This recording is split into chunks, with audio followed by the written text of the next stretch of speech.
Ya, shalom semua saudara yang ada di YouTube. Ada puluhan ribu, bahkan sebentar lagi ratusan ribu. Dan shalom semua yang ada di Zoom, ada ratusan orang. Dan shalom tentunya di TikTok tercinta, ada puluhan ribu. Terima kasih masih hadir di acara Membangunkan Pajar yang hari ini tepatnya hari Jumat, tanggal berapa? Tanggal 9 Januari. Wow, sudah 9 hari kita melangkah di yang luar biasa ini. Baik saudara, nanti saya akan mengajari saudara juga mulai ayat hafalan saudara. Jadi untuk bulan ini Yosua 1 ayat 1 sampai 9 itu rema yang Tuhan beri kepada saya. Saya berdoa Anda menemukannya dalam menghafal ayat-ayat firman Tuhan. Ini luar biasa. Namun sebelumnya mari kita deklarasi iman. Dalam nama Tuhan Yesus, aku berharga yang dimerdekakan. Dalam nama Tuhan Yesus, aku diampuni, dikasihi, diberkati, dilindungi. Aku makmur, sehat, dan utuh. Panjang umur, awet muda, cantik luar dalam, langsing. Dalam nama Tuhan Yesus, aku teguh dalam iman, penuh hikmat, berbakat, percaya diri, kreatif, kompeten. Dalam nama Tuhan Yesus, aku disiplin, fokus, penuh motivasi. Dalam nama Tuhan Yesus, aku diperlengkapi, diurapi, diterima, diakui. Dalam nama Tuhan Yesus, aku pribadi sukses di atas rata-rata karena statusku anak Allah yang maha tinggi. Semua rancangan Tuhan dalam hidupku pasti terjadi. Amin, amin. Terjadilah sesuai dengan imanmu, saudara. Anda yang sakit, angkat tanganmu dan mulai deklarasikan kesembuhan. Dalam nama Tuhan Yesus, oleh bilur-bilur darah Yesus, aku sehat, aku sembuh, aku panjang umur, aku sehat, memenuhi destiny Allah. Bilur-bilurnya menyembuhkan semua organ tubuhku sehat dari ujung rambut hingga ujung kaki diberkati. Anda yang kesulitan ekonomi mulai deklarasikan kemenangan dalam nama Tuhan Yesus. Terbuka pintu-pintu kesempatan. Terbuka jejaring networking circle yang baru Tuhan bukakan. Dalam nama Tuhan Yesus Allahku Jehovah Jireh. Allahku memenuhi segala kebutuhanku. Pekerjaan yang sesuai talentaku Tuhan bukakan. Aku semakin berhikmat. Mengelola semua bakat, semua talenta, semua potensi. Keluar maksimal untuk memuliakan nama Tuhan. Dalam nama Tuhan Yesus. Amin, amin. Baik saudara, selama saya berkhotbah, saya mohon maaf, catnya saya tutupin ya saudara, supaya saya fokus. Saya memperingatkan Anda, kalau Anda tidak berkenan, Anda sebaiknya keluar. Jangan pernah menghina Yesus terutama, karena Anda suka atau tidak, Yesus adalah Tuhan. Jangan pernah menghina orang Kristen, karena itu tunjukkan toleransi. Itulah bukti Anda benar-benar beragama, apapun agama Anda. Kalau Anda tidak suka, sebaiknya keluar, tapi jangan hanya menulis hinaan-hinaan. Itu menunjukkan betapa hinanya Anda jadi orang. Oke? Baik, mari kita berdoa saudara. Oke, nanti kita akan sebutkan ayat hafalannya ya. Baik, terima kasih Tuhan untuk pagi yang indah ini. Hambamu hanya alatmu, sembunyikan di balik kuasa salibmu, penuhi dengan hikmat, pengertian, pengetahuan. Hanya memberitakan kebenaran firman Allah. Setiap firman yang keluar, menyembuhkan yang sakit. Firman yang keluar, membangkitkan semangat kami, menumbuhkan kami, mendewasakan kami, menutrisi kami. Jamah setiap hati Roh Kudus, bicara pribadi, lepas pribadi. Ada rema yang menguatkan kami maksimal setiap hari. Melangkah di tahun 2026 kami katakan, tahun ini tahun pengharapan, tahun pelipat gandaan, tahun terobosan, tahun pintu-pintu semuanya dibukakan. Terjadi terobosan karena tanganmu yang membuka, maka tidak ada yang bisa menutup. Dalam nama Tuhan Yesus, kami percaya setiap potensi, setiap karunia dikembangkan maksimal untuk kerajaan Allah, dan kami mematahkan kuasa-kuasa yang mencoba menghalangi. Kami minta jaringan internet berfungsi dengan baik karena kami disatukan di dalam koneksi lip TikTok ini. Tuhan memberkati setiap orang, kami semua terutama hambamu. Tutup bungkus hambamu dengan kuasa darah Kristus, juga keluarga hamba semuanya. Biar hamba fokus hanya memberitakan kebenaran firman Allah di dalam nama Tuhan Yesus. Amin, amin, amin. Baik, saudara. Saat ini saya ingin kita menyebutkan ayat hafalan. Jadi ayat hafalannya diambil dari Yosua 1 ayat. Mungkin Anda bisa pilih dari ayat 6 sampai ayat 9. Tapi saya mau ayat 8, saudara ya. Yosua 1 ayat 8, demikian firman Tuhan. Jadi janganlah engkau lupa memperkatakan kitab Taurat ini, tetapi renungkanlah itu siang dan malam, supaya engkau bertindak hati-hati dengan segala yang tertulis di dalamnya, sebab dengan demikian perjalananmu akan berhasil dan engkau akan beruntung. Maka di sini Tuhan sedang membukakan di ayat hafalan kita, ada kunci agar kita berhasil dan beruntung di tahun 2026 ini, merenungkan firman Tuhan siang dan malam, siang baca firman, renungkan, malam baca firman, renungkan, dan bertindak hati-hati, bijaksana, waspada, berjaga-jaga dengan doamu, segala kewaspadaan. Kau berani tapi tidak berjaga-jaga, nanti jadinya konyol, ya saudara ya. Kita harus bertindak jadi sesuai petunjuk firman Tuhan. Jangan menyimpang ke kanan dan ke kiri, maka kita akan beruntung. Dan jangan lupa engkau memperkatakan kitab Taurat ini. Jadi nggak hanya dibaca, diperkatakan, dihafal. Nanti ini akan kita hafal, saudara ya. Anda boleh pilih dari ayat 6, 7, 8, atau 9. Oke, saudara. Mari kita dengarkan firman Tuhan hari ini. Apakah firman Tuhan hari ini? Judulnya, Perempuan Kanaan, Iman yang Tidak Menyerah. Apa judulnya?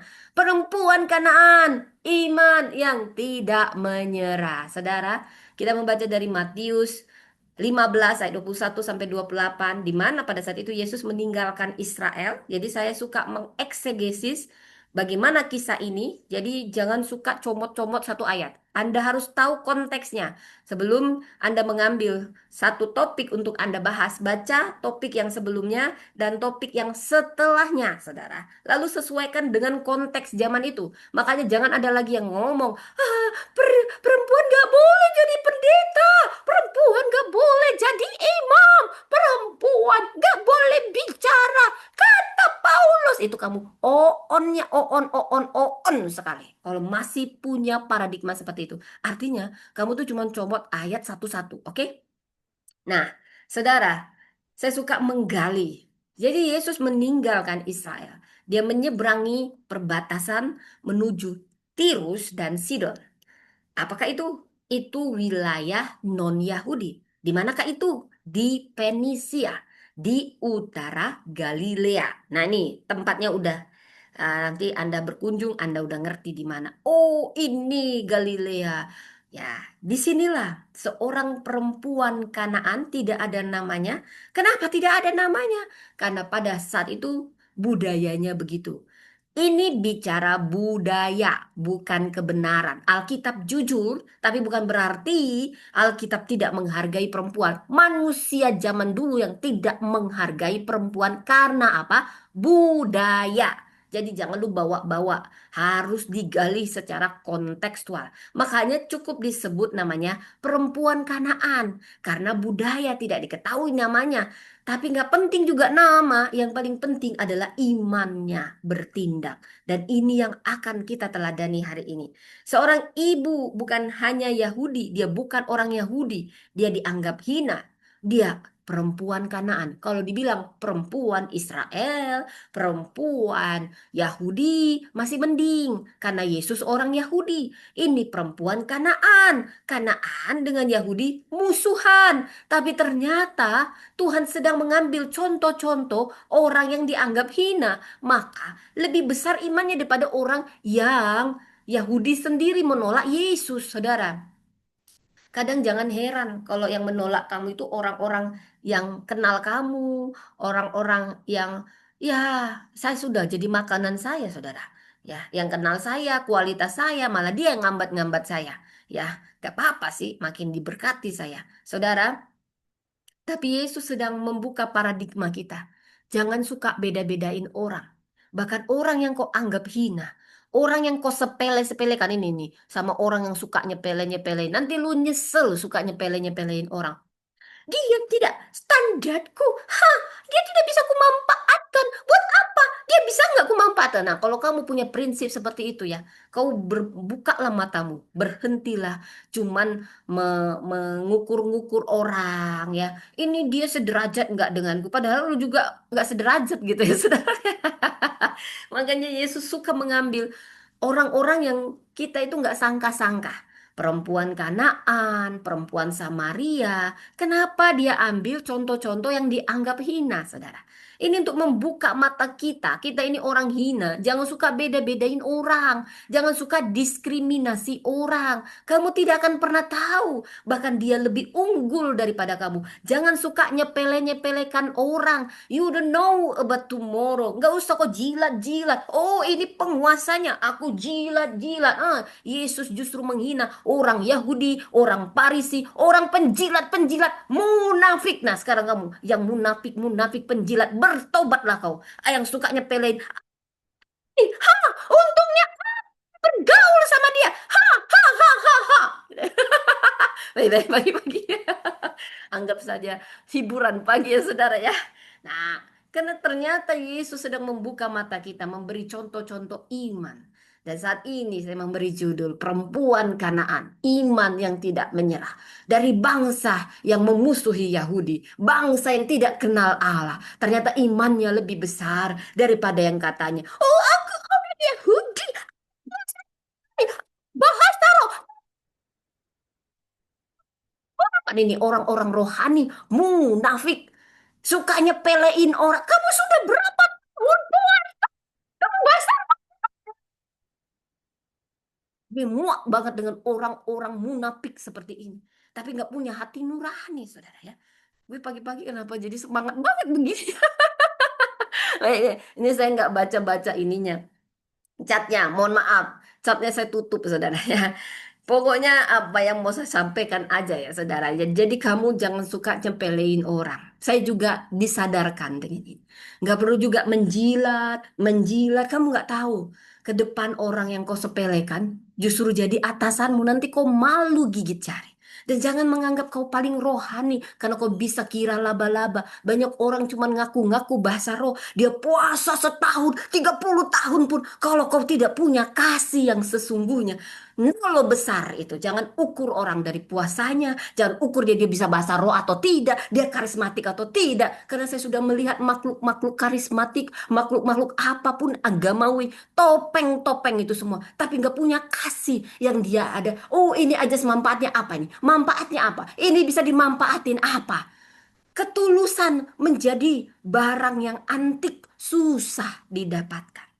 Saudara, kita belajar. Yesus melakukan banyak transformasi. Orang yang tidak kita sangka-sangka. Yesus jadikan jadi teladan. Orang Samaria yang disepelekan orang Yahudi. Orang Kanaan. Tapi Yesus melakukan transformasi ketika 3,5 tahun dia menjadi juru selamat di dunia ini memberi teladan. Saudara, dia bukan Yahudi, dianggap hina oleh orang Yahudi. Dan dia menghampiri Yesus dengan penuh kerendahan hati. Dia memanggil Yesus, Tuhan anak Daud. Ini gelar Mesias dan memohon, kasihanilah aku. Karena anakku kerasukan setan. Meskipun dia tahu dia bukan orang Yahudi. Tapi dia punya iman yang teguh. Yang mendorong dia berani untuk berbicara melangkah dengan iman. Dan berdoa dan terus meminta kepada Yesus Sang Juru Selamat. Yesus berdiam diri hingga murid-murid ingin mengusir perempuan ini. Lalu Yesus menjelaskan, aku diutus hanya kepada domba-domba yang hilang dari umat Israel. Matius 15 ayat 24. Ini istilah umum untuk orang yang bukan Israel. Saudara, ketika wanita itu tetap rendah hati, Yesus bertanya, jika demikian benarlah perkataanmu. Karena anjing itu pun. Nah, jadi Yesus mengatakan metafora, ya. Aku diutus hanya kepada domba yang hilang. Tidak pantas memberi roti kepada anjing. Saudara, ini kasar sekali. Yesus kasar sekali. Dia menggunakan metafora kekayaan roti milik anak-anak, yaitu orang Israel, dan anjing-anjing ini istilah umum untuk orang yang bukan Israel. Wow, Yesus, Yesus, kamu kok kasar banget ngomongnya? Tidak. Yesus sedang menguji perempuan ini. Apakah dia rendah hati? Banyak orang miskin jauh lebih sombong daripada orang kaya. Miskin dia selalu play victim, play victim. Wah, ini pembantu saya begitu. Ibu memang pintar, mentang-mentang saya miskin begini. Ini lebih sombong ya. Udah sombong, miskin lagi. Kalau kaya sombong, mending masih suka nyombang. Ini udah miskin, dia menggunakan kemiskinan. Kami miskin, miskin. Tapi miskin, sombongnya minta ampun. Wah, jadi kalau namanya sombong, itu nggak lihat dia miskin atau kaya, dia pintar atau bodoh. Karena orang bodoh lebih bebal lagi. Ya, dia itu orang berada atau tidak ya. Kalau namanya sombong itu bukan lihat levelnya, tapi lihat sikap hatinya. Karena banyak orang miskin jauh lebih sombong dari orang kaya. Pakai play victim, play victim. Padahal dia lebih sombong dari orang kaya. Wah, kenapa sih saya begini? Saudara-saudara, maaf, maaf. Ini karena saya syuting film, saudara ya. Nggak apa-apa. Biar jangan terlalu tegak ya, saudara. Saya cocok itu untuk membuat ininya, membuat dramanya ya, saudara ya. Nah, ada aja yang ngomong nggak apa-apa, nggak apa-apa. Itu lebih meresapi, saudara ya. Banyak orang miskin jauh lebih sombong daripada orang kaya. Sudah ketemu itu play victim dia. Dia sosok dia di korban ya. Emangnya dosa siapa kalau lu miskin? Lu lahir miskin, lu nggak salah. Lu hidup miskin dan mati miskin, lu yang berdosa, lu yang salah. Jangan pakai statusmu itu untuk mengemis tapi mengecil-ngecilkan orang. Ya, itu salah besar. Tapi perhatikan wanita yang beriman ini. Ya, imannya luar biasa. Yesus berfirman, walaupun dia dibilang anjing, saudara, kayak anjing dibilang, tapi wanita ini rendah hati. Yesus bertanya, jika demikian, benarlah perkataanmu, karena anjing itu pun makan remah-remah yang jatuh. Bayangkan, sudah dianjingkan, dia tetap rendah hati, saudara.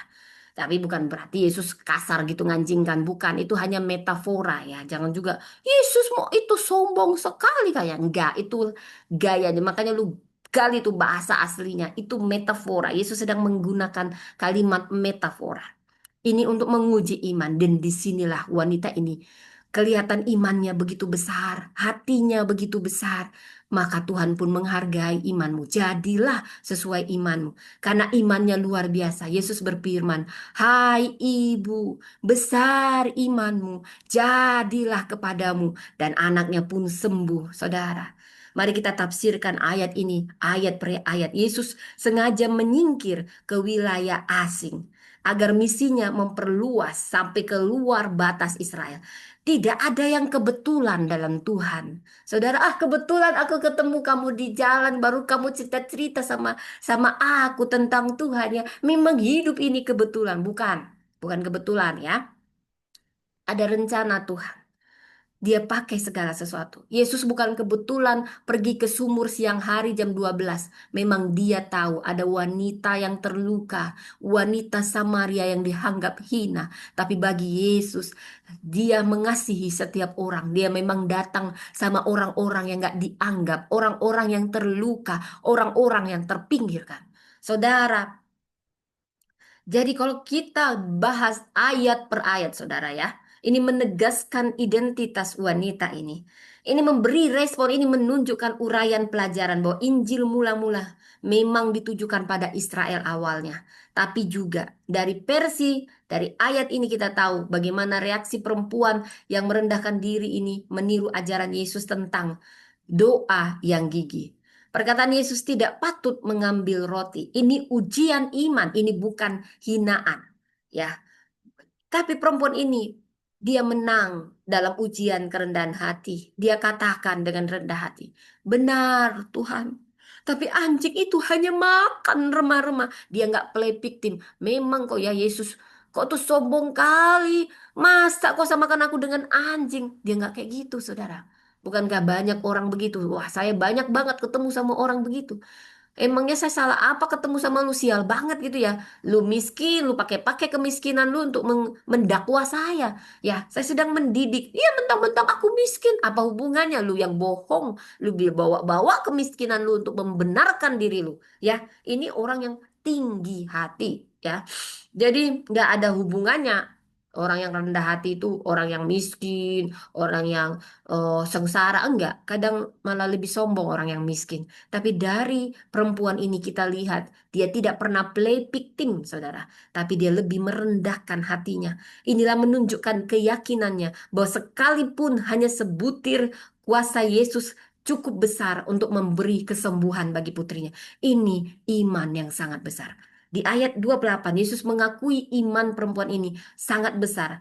Dan itulah yang menyembuhkan anaknya seketika, saudara. Mungkin ada di antara saudara yang sakit. Imanmu menyembuhkanmu. Jadilah seperti yang kau imani. Berhenti mengasihani dirimu sendiri. Saya tidak tahu, tapi saya tahu sebagian dari sini ada yang sakit dan mulai mengasihani diri. Bahkan kau memakai sakitmu dengan kesombongan yang kau sembunyikan, dengan play victim, dengan sakit penyakitmu, kemiskinan. Berhenti mengasihani diri, berhenti berlagak rendah hati padahal sombong. Mulai imani dan rendahkan dirimu di hadapan Tuhan, maka penyakitmu akan sembuh. Baik, kita lanjut, saudara. Miliki iman yang gigih. Ketika kegigihan bertemu dengan belas kasihan Tuhan, maka mujizat akan terjadi. Saudara, iman yang gigih, rendah hati, ini membuka anugerah Allah, melampaui batas-batas manusiawi. Kerendahan hati perempuan ini yang mau merendahkan dirinya dan tidak tidak marah ketika Yesus memakai metafora anjing. Dia mengatakan menunggu remah-remah. Wow, ini iman yang besar. Ini hati yang begitu besar. Ini mengungkap iman yang teguh. Saudara, ini menyimpulkan tugas utama Yesus bukan hanya untuk Israel. Dia cinta segala bangsa yang percaya padanya. Remahnya meluas ke segenap bangsa. Kesembuhan pun terjadi pada perempuan Kanaan ini, pada anaknya. Kerajaan Allah tidak dibendung oleh prasangka etnis atau status sosial. Iman seorang penyembah kepada Kristus meskipun non-Yahudi diterima dan dimuliakan oleh Tuhan. Saudara, dari sini kita belajar banyak, saudara. Iman wanita Kanaan ini ada 7 hal yang ingin saya bagikan. Iman yang tidak mudah menyerah. Perempuan Kanaan ini tidak berhenti berdoa meski diuji, saudara. Ini luar biasa, saudara. Ini menakjubkan sekali. Ketika perempuan ini tidak pernah menyerah ketika imannya diuji. Bukankah kita sering diuji, tapi kita menyerah di tengah jalan. Biar ini menguatkan kita agar tidak menyerah di tengah jalan. Baik, saudara. Yang kedua, kerendahan hati yang mengundang anugerah. Ya, keberanian mengakui Kristus. Berani mengakui Kristus sebagai Raja dan Juru Selamat. Saudara, saya permisi sebentar ya. Ini baterainya udah mau habis. Sebentar.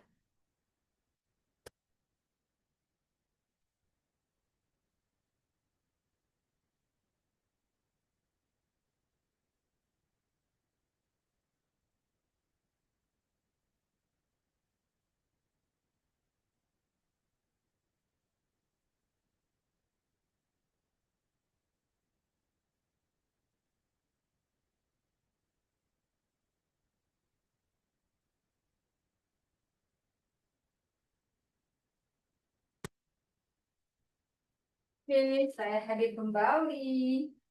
Ya, ya, ya.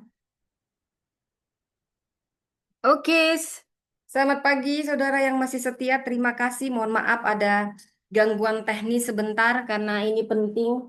Jadi lain kali saya memang harus membawa chargernya supaya tidak terpotong-potong. Baik, ada 7 hal yang akan kita pelajari dari wanita Kanaan ini yang dulu dianggap rendah, tapi dia punya kerendahan hati sambil tersungkur Dengan hormat dia katakan, Tuhan tolonglah. Dia hanya mengambil remah-remah, dia tetap rendah hati. Ketika Tuhan melihat iman yang besar ini, disitulah pintu mujizat terjadi. Kegigihannya bertemu dengan belas kasihan Tuhan, maka mujizat terjadi. Saudara, saya berdoa bagi Anda yang bertahun-tahun sakit, yang terjebak dalam satu hal, saya menguatkan Anda pagi ini. Jangan menyerah, tetap gigih, tetap teguh. Ada belas kasihan Tuhan indah pada waktunya. Iman yang tidak mudah menyerah dari perempuan Kanaan ini. Dia tidak berhenti berdoa meski diuji. Matius 15 ayat 23 sampai 25. Ini mengajarkan kita, terutama kaum ibu, tidak putus asa saat doa kita tidak dijawab. Tampaknya tidak dijawab, tampaknya lambat. Tapi seperti wanita Kanaan ini, bersandarlah pada Tuhan. Sadari bahwa kesetiaan Tuhan itu jaminan bagi kita. Saudara, yang kedua kita belajar apa dari perempuan ini? Kerendahan hati. Ini yang mengundang anugerah. Dia rela merendahkan diri, dia menyembah dia dan mau menjadi anjing. Wow, dia bukan berarti mau jadi anjing, bukan. Dia tidak marah waktu Yesus menggunakan metafora ini. Ini teladan mengingatkan kita tetaplah rendah hati dalam doa kita. Percaya bahwa sepotong pun kasih Allah sanggup memulihkan kehidupan kita. Kerendahan hati akan membuka pintu kemurahan Tuhan. Saya ulang, kerendahan hati bukan mengasihani diri, itu bukan rendah hati, itu minder. Minder itu sombong. Ya, jangan kau pikir, aku ini miskin, miskinnya aku ini. Oh, itu play victim itu sombong. Minder itu sombong, bukan rendah hati. Jadi harus tahu itu apa rendah hati. Ya, itu sikap hati. Ya, jadi nggak ada hubungannya kau miskin, kau kaya, kau bodoh, kau berpendidikan rendah atau tinggi, gak ada hubungannya. Itu sikap hatimu, saudara. Dan stop mengasihani dirimu, stop minder-minder. Itu sombong. Itulah yang sombong, ya. Kerendahan hati akan membuka pintu kemurahan Tuhan dan menjauhkan diri dari kesombongan spiritual. Saudara, keberanian mengakui Kristus dengan memanggil Yesus anak Daud. Ini dia berani mengakui Kristus sebagai raja dan juru selamat, saudara. Dia menantang setiap kita untuk berani mengakui Tuhan dalam situasi apapun. Jangan kau malu jadi orang Kristen. Jangan kau orang Kristen tapi kau sembunyikan kalau di kantor, kalau kau orang Kristen, malu kau berdoa. Aduh, Tuhan juga malu nanti ngakuin kau sebagai anak, ya. Akui dia. Kalau kau pernah merasakan kebaikan Tuhan, kau bersaksi, ya. Bukan berarti kau lagi mengkristenisasi, tidak. Kau sedang memuji kebaikan Tuhan. Dalam situasi apapun, tinggikan nama Tuhan. Jangan kau malu jadi orang Kristen. Nanti Tuhan malu juga punya anak kayak kau, ya. Jangan, jangan seperti itu, Ibu Pendeta, ya. Jadi keberanian rohani inilah yang menghadirkan mujizat. Saudara, yang keempat, melampaui batas-batas duniawi. Perempuan ini mengatasi prejudis etnis. Dia tahu dia sedang dihakimi dari statusnya yang hanya wanita Kanaan. Tapi dia menjalankan peran ibunya. Dia tidak menyerah dengan penolakan sosial. Berapa dari kita hanya minder-minder dan menyerah. Jangan menyerah. Tuhan tidak pernah membedakan suku, agama, atau apapun. Kita saat ini diajak untuk berani menembus batas-batas baik agama, budaya, stigma demi meneriakkan belas kasihan ilahi. Kerendahan hati menerobos dinding pemisah, mengajak kita menghancurkan tembok prasangka dengan iman kita sendiri. Doa karena cinta kasih, motivasi utamanya kasih kepada anak. Jadi, ini memberi kita ilustrasi bahwa cinta kepada orang tua ini menjadi kekuatan doa yang dahsyat. Ini mengingatkan kita doakan selalu keluarga dengan cinta penuh karena iman orang tua memang menentukan kehidupan anak-anak. Doakan anak-anakmu. Gue punya otoritas yang akan juga mempengaruhi kelak iman anak-anakmu. Ya, saudara. Iman berdasarkan logika surgawi.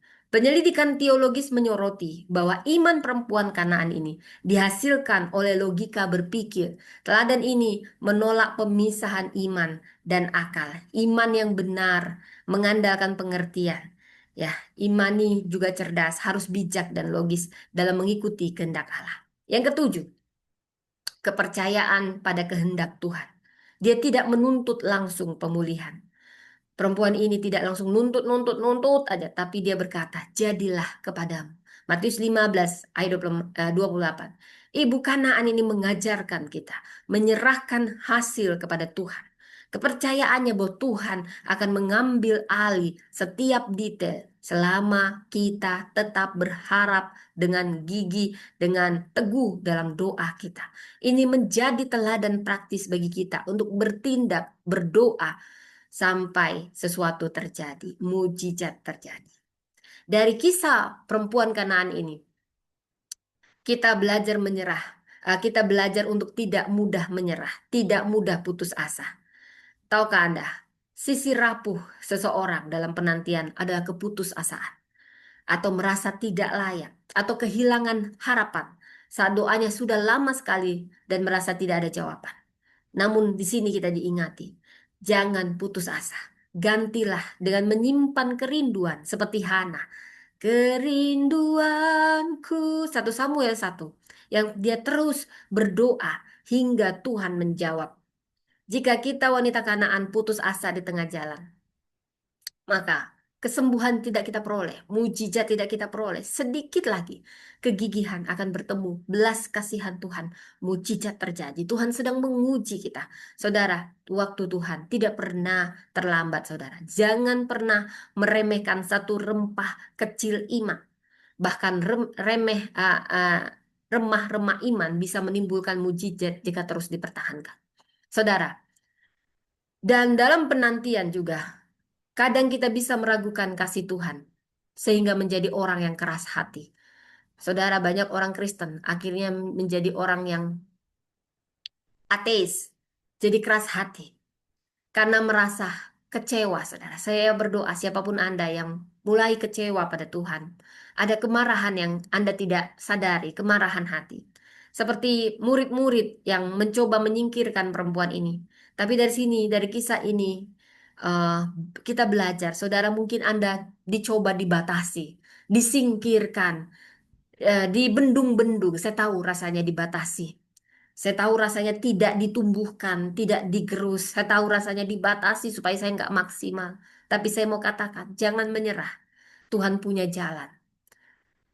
Seperti murid yang ingin menyingkirkan perempuan ini. Kalau dia sakit hati sama murid dan dia mudah menyerah, maka anaknya tidak sembuh. Saya berdoa siapapun Anda, mungkin Anda kecewa sama orang-orang gereja.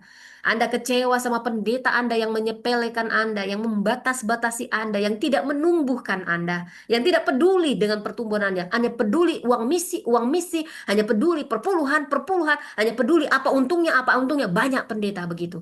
Tapi saya mau katakan, jangan kamu kecewa.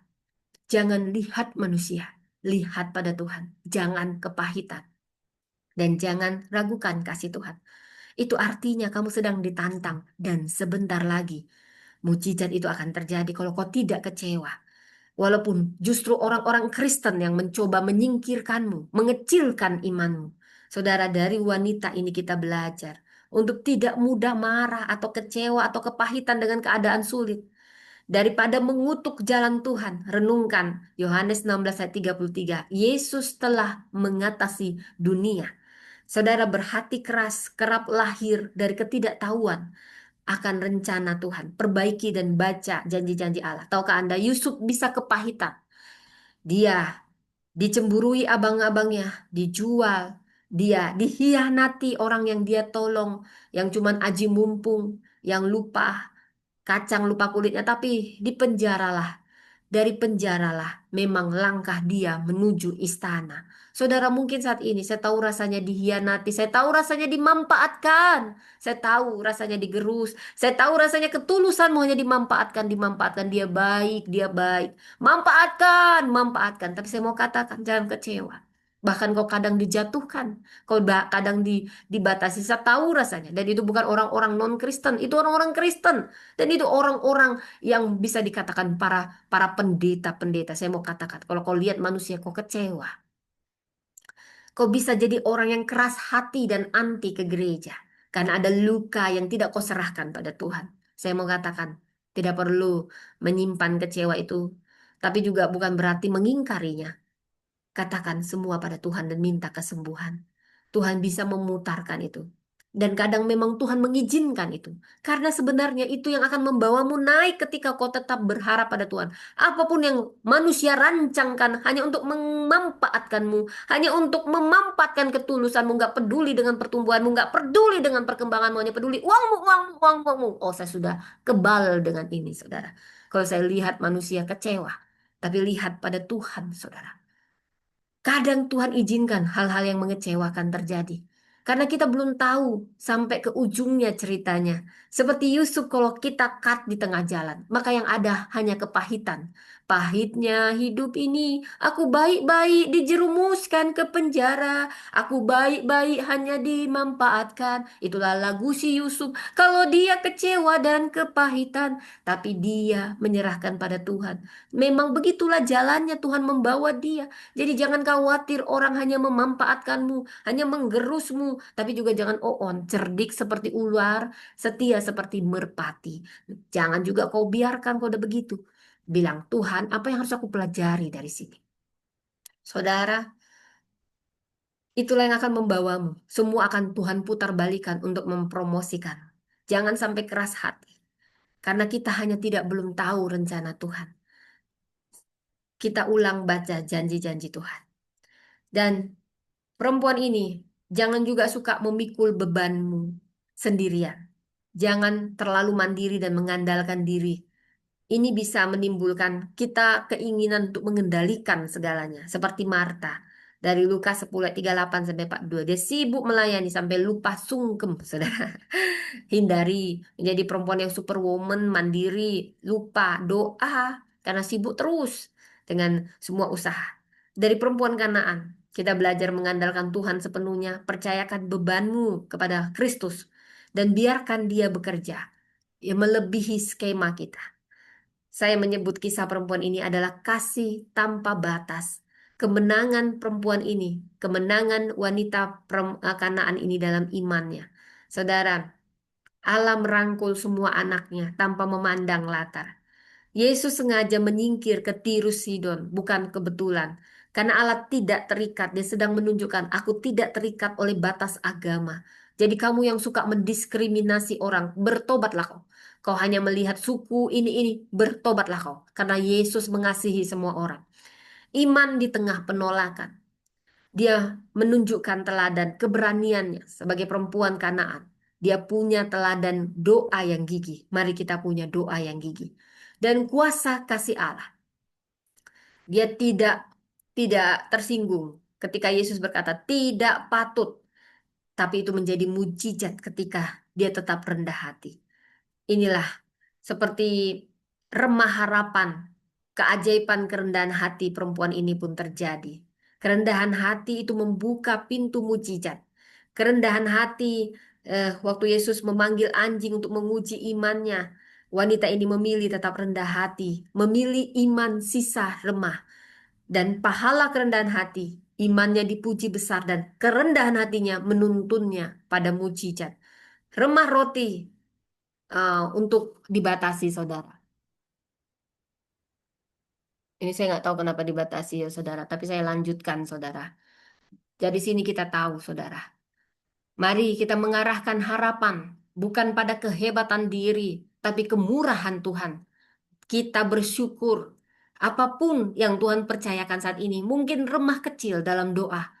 Akui keterbatasan kita. Ucapkan terima kasih. Untuk hal yang sederhana itu, sisa remah itu, seperti perempuan ini. Tapi anjing itu hanya makan remah-remahnya Tuhan. Dia mensyukuri hal yang sederhana. Saudara, mungkin kau tidak pernah tahu. Yang kau syukuri, hal yang sederhana dengan sungguh-sungguh. Itulah kunci mujizat. Karena Tuhan melihat kebesaran imanmu, kegigihan doamu. Saudara ini, dari perempuan ini kita belajar bagaimana menembus prasangka dengan iman yang luar biasa. Imannya yang besar menghancurkan semua sekat. Bahkan murid-murid coba menyingkirkan dia. Dia tidak minder dengan status sosialnya. Dia gigih dan percaya pada Yesus. Mungkin Anda bukan orang Kristen. Mungkin Anda berpikir itu mujizat hanya untuk orang Kristen. Saya mau katakan, Yesus tidak terikat dengan agama Kristen. Yesus milik semua orang yang percaya pada Dia. Karena kekristenan bukan agama, tapi relasi. Hubungan. Banyak orang yang KTP-nya saja Kristen, tapi dia tidak punya relasi dengan Tuhan. Dan Anda mungkin bukan Kristen, tapi saat Anda percaya pada Kristus, mujizat itu pun milik Anda, saudara. Karena Yesus sedang menembus segala sekat-sekat. Seperti Ibu Kanaan ini, dia menembus sekat. Anda yang percaya dengan keimanan dan kerendahan hati akan membawa menembus dinding sosial. Iman luar biasa. Kemenangan atas prasangka dengan imannya, saudara. Dari sini kita belajar banyak hal. Kerinduan ilahi ini menuju batas. Yesus menyeberang ke batas Israel, mengabaikan tugas tapi menegaskan bahwa kasih Allah memang sampai di luar tembok. Tidak bisa dibatasi tembok sekat agama apapun. Yesus milik semua bangsa, milik semua orang yang percaya apapun agama Anda. Karena kekristenan bukan agama, tapi relasi. Tapi kalau Anda sudah tahu bahwa Yesus Tuhan, maka stoplah menyembah yang lain. Jangan menduakan Tuhan. Yesus adalah Tuhan, bukan manusia yang dituhankan. Jauh banget. Saudara, kita belajar iman dan kerendahan hati yang luar biasa dari perempuan ini. Dari sini kita diajari untuk mempraktekkan iman tanpa syarat. Mari kita mendoakan yang sakit. Kita mulai dengan doa, hal yang sederhana. Kita memberitakan Injil tanpa takut penolakan, saudara. Mulai memberitakan Injil, saya katakan Yesus adalah Tuhan. Apapun sakit penyakitmu, yang saat ini membutuhkan kesembuhan, saya tahu beberapa yang mendengar ini punya sakit penyakit. Bahkan mungkin kau orang Kristen yang sudah lama. Tapi kau hanya mendengar mujizat. Saya mau katakan. Mungkin ada sekat-sekat yang kau pelihara saat ini. Dan Tuhan mau katakan. Tembus itu. Mungkin kau sudah kecewa di tengah jalan. Saya mau katakan. Jangan kecewa sama Tuhan. Miliki iman yang gigih. Seperti wanita Kanaan ini. Apapun keadaanmu, jangan mengasihani diri. Itu bukan bentuk kerendahan hati. Tapi saat kau berserah penuh pada Tuhan, itu sikap hati yang benar. Iman besar itu. Kegigihan imanmu bertemu dengan belas kasihan Tuhan. Mujizat itu terjadi. Bahkan detik ini saya katakan. Pada saat menyampaikan firman ini, ada kesembuhan terjadi saat kau mengangkat tanganmu dan percaya sekat-sekat itu terlepas. Aku berdoa saat ini. Yang sakit disembuhkan. Yang berbeban berat mendapat kelegaan. Yang mulai kecewa dan hampir putus asa karena selalu dicoba, dihalangi, disingkirkan. Aku berdoa Roh Kudus. Hiburkan mereka saat ini. Angkat tanganmu. Aku berdoa sekarang.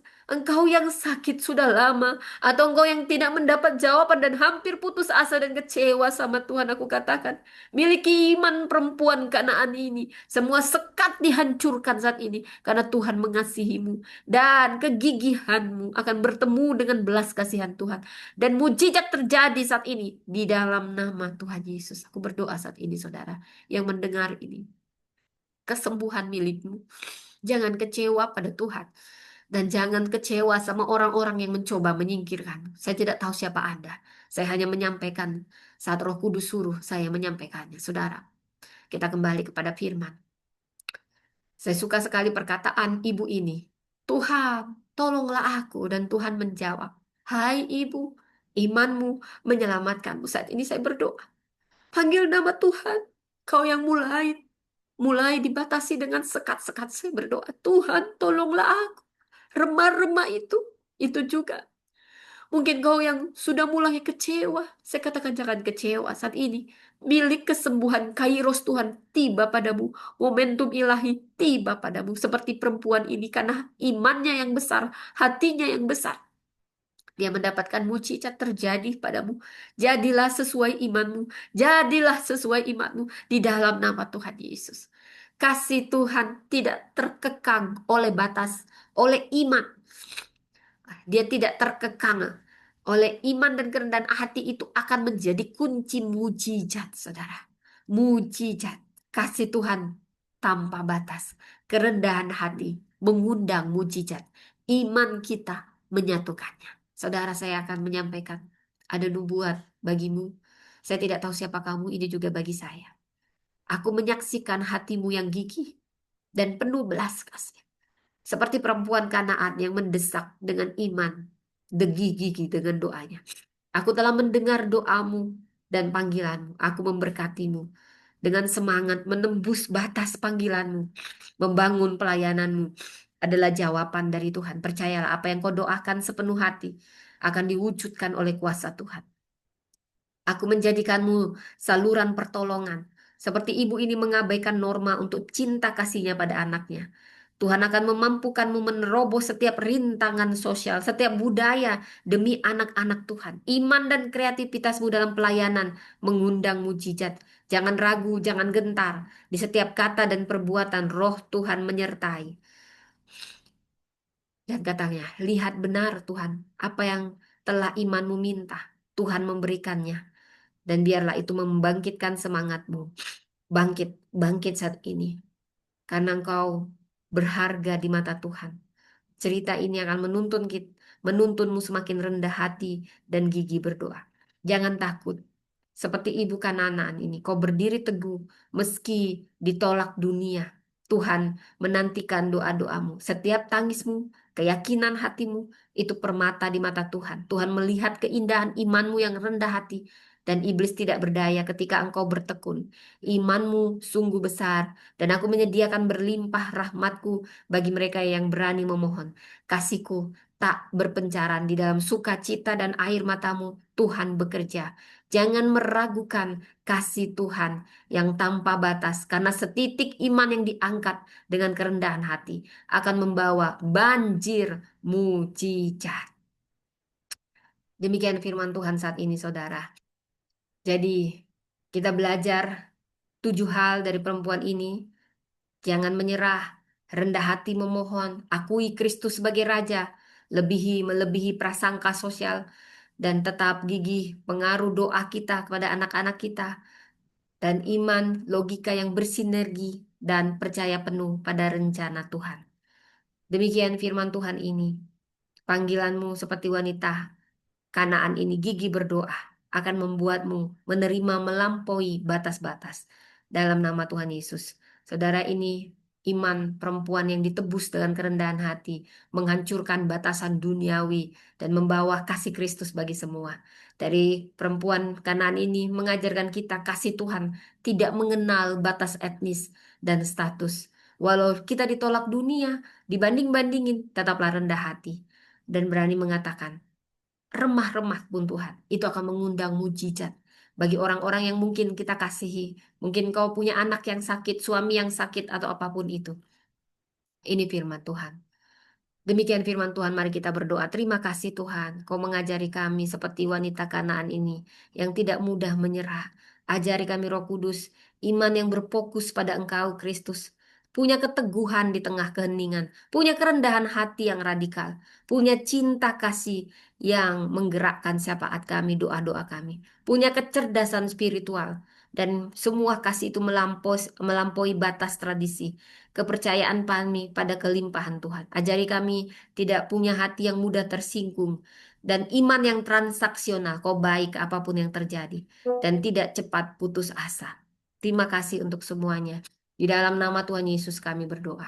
Amin. Terima kasih Anda yang masih setia. Terima kasih buat teman-teman yang ada di YouTube. Tuhan memberkati. Anda bisa melihat rekamannya di YouTube. Tuhan memberkati. Bye.